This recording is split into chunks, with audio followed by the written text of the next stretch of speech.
Here we are looking at Theodore Dalrymple's arguments against the legalization of drugs.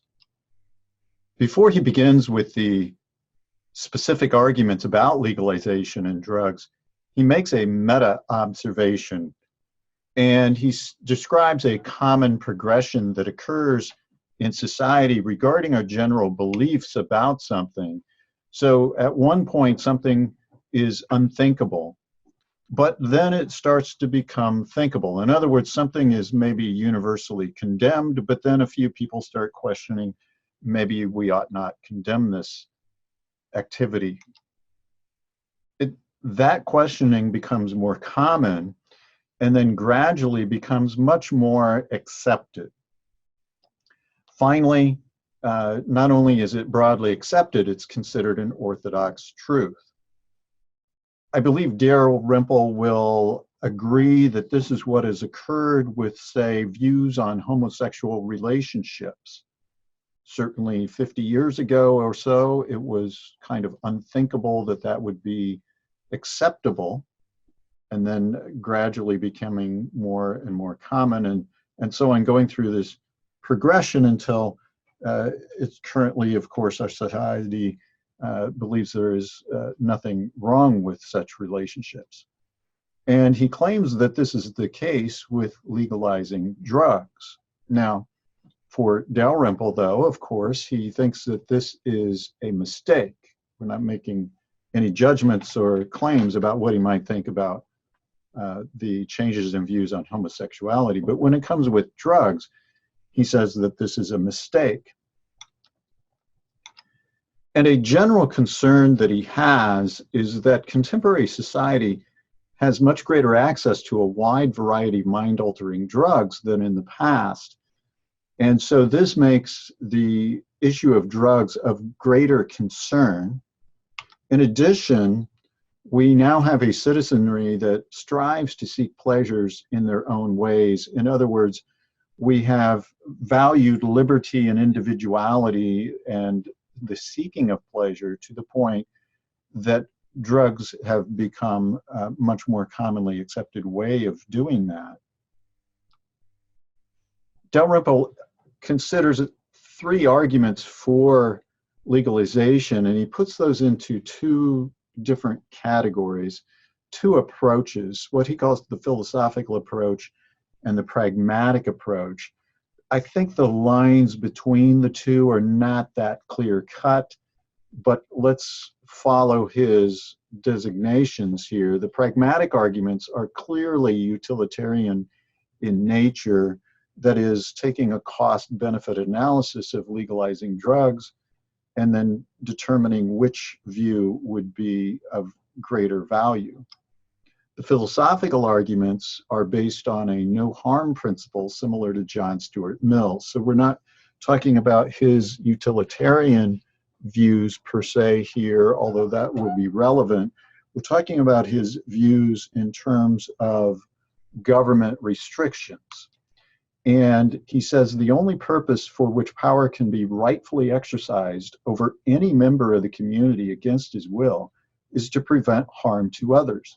So this is a principle of Mill, the idea being that we should let people live their lives however they want to, unless what they're going to be doing might harm others. And then we have, as a government, right to restrict their behavior. And Mill continues, his own good, either physical or immoral, is not sufficient to warrant restriction. So in other words, even if the government recognizes that something is really bad for a person, they should not restrict it unless it causes harm to someone else. And this does seem to be one of the libertarian principles, the first argument that we considered with Coussin and Bloch, the one that was unlike the 10 utilitarian arguments.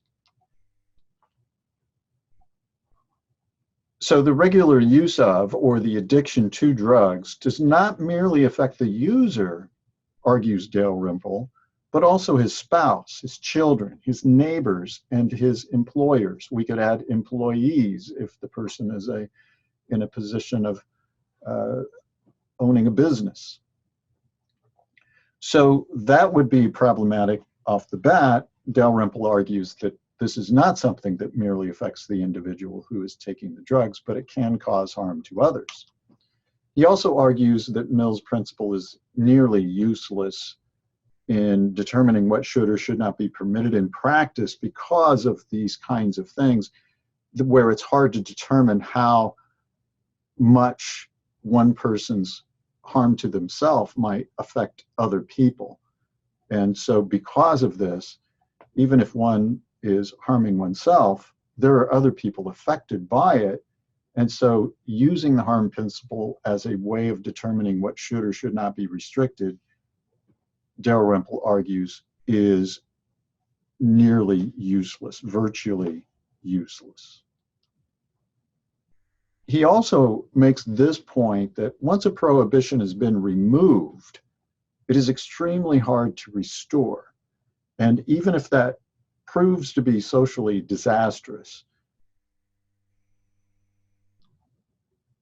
and Dalrymple is quick to point out that even Mill put limits on his own harm principle.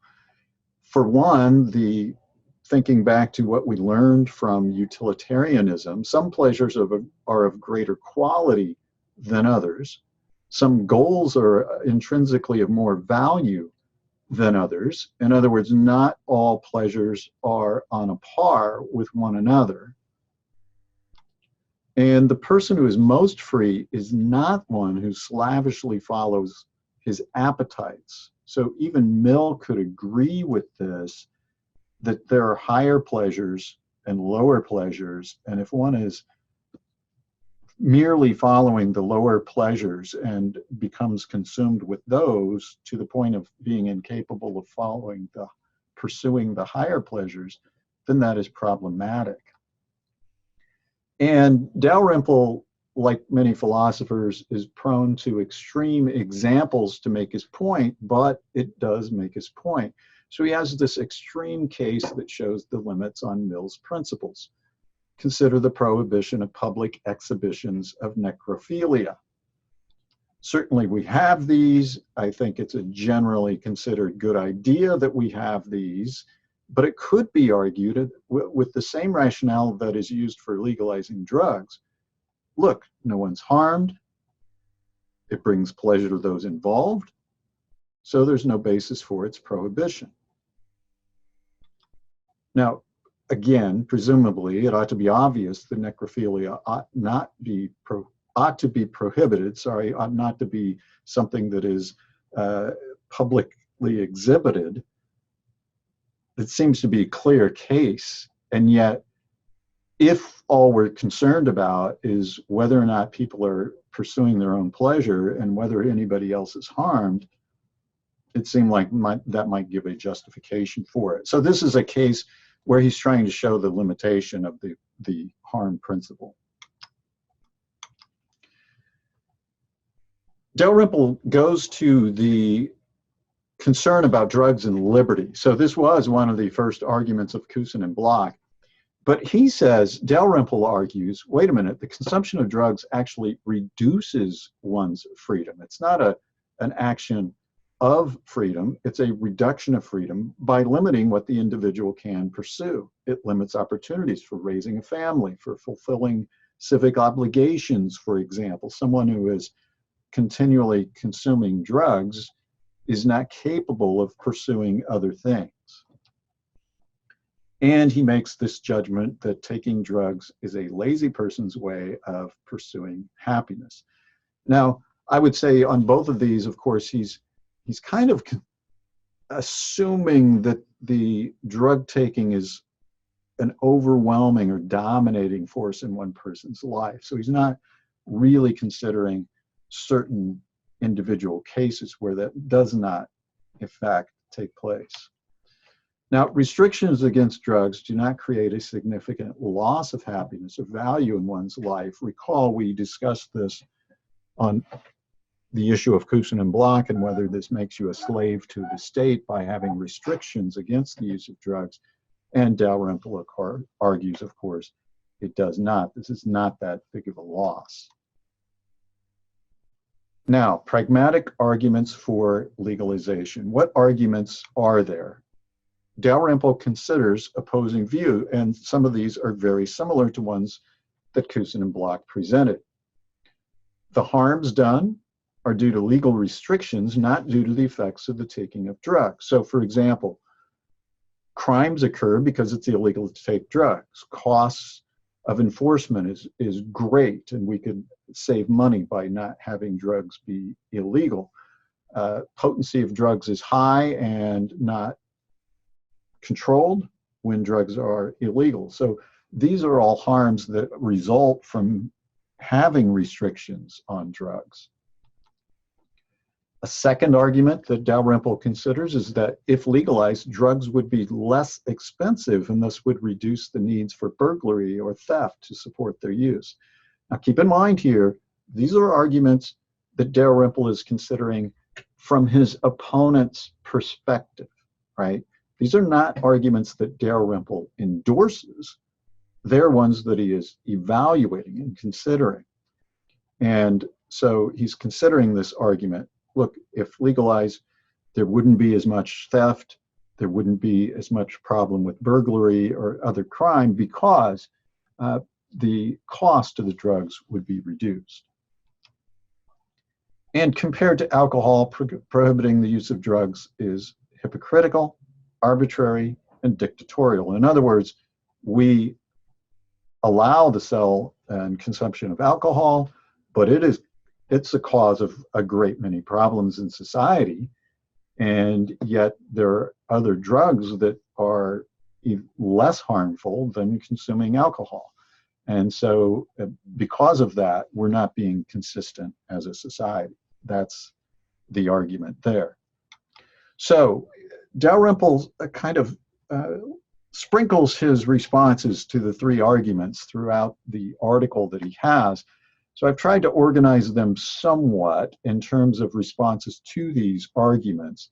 And we saw that one of the arguments for legalizing drugs was that their harms are due to their illegality.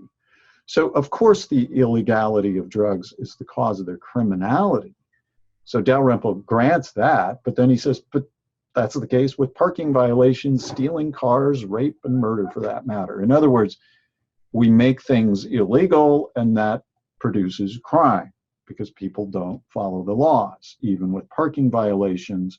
So having restrictions against them makes it illegal and thus increases crime. We could reduce crime completely by not having any criminal laws.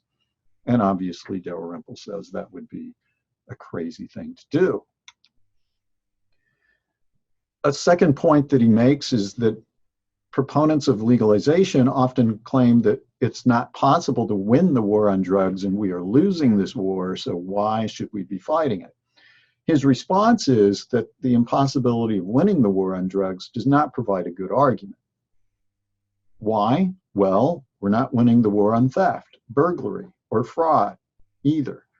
In other words, those things continue to occur despite laws against them. But he says that does not mean that we should make them legal. The motive behind many crimes as well is to get rich quickly and easily. And he says that motive won't disappear when we legalize drugs. In other words, people will continue to seek easy money, quick money, through theft, burglary, through fraud, through whatever other crimes might occur. And Dalrymple is a Brit, and he talks about methadone clinics where there is a very common situation where former heroin addicts are prescribed methadone so that they can get off the heroin, and methadone has fewer negative side effects. But Dalrymple says that studies in Britain have shown that those who use methadone still commit crimes at a very high rate, and even though it's legal, so that the use of the drug itself might be a cause of crime or otherwise related to crime. And so legalizing drugs will not reduce crime. Dalrymple goes on to argue that using drugs produces an increased risk of significant harm. So some drugs, such as stimulants like cocaine, result in increased aggression, especially in the home. So that's problematic for other people. And decriminalization might easily result in an increase of use by children. So there are two concerns he is raising here. Harms done to others might increase with drugs being legal, and that would be the case with drugs like cocaine or PCP, et cetera. And if drugs are decriminalized, there would be more likely to have drugs in the home, and it would provide more easy access for children to use, which I think everyone agrees would be problematic. Recall there was another argument for legalizing drugs, that there is an elasticity of use such that if drugs were legal, the use would not increase. And so there's somewhat of a natural limit to the use of drugs, and the demands wouldn't increase if legalized. The idea there is narcotics were seen as a necessity, and so they're going to be used whether or not the laws are against them. And a lot of people recognize the harm of drugs, so they would not use them just because they were legal. But Dalrymple cites with great detail an actual example of a construction project in Africa. And here, for some reason, the company overseeing the project provided alcohol very low cost to the workers. And as a result, about 20% of the workers would be so drunk when they go to bed that they were incontinent. And nearly half of them were drinking so heavily that their hands would shake at work when they weren't drinking. So to avoid that, they started drinking on the job, even though they were operating heavy machinery. In other words, consumption of alcohol increased dramatically because it was so readily available at a low cost, and the increase resulted. So if, in fact, legalizing drugs lowers the cost, the argument being then it would lower crime. Well, if that does occur, Dalrymple argues that the use would increase. Drugs and crime, again, legalizers argue that the amount of crime would not increase with legal access to drugs. In fact, right off the bat, you would reduce some crimes, that is, the crimes of taking drugs.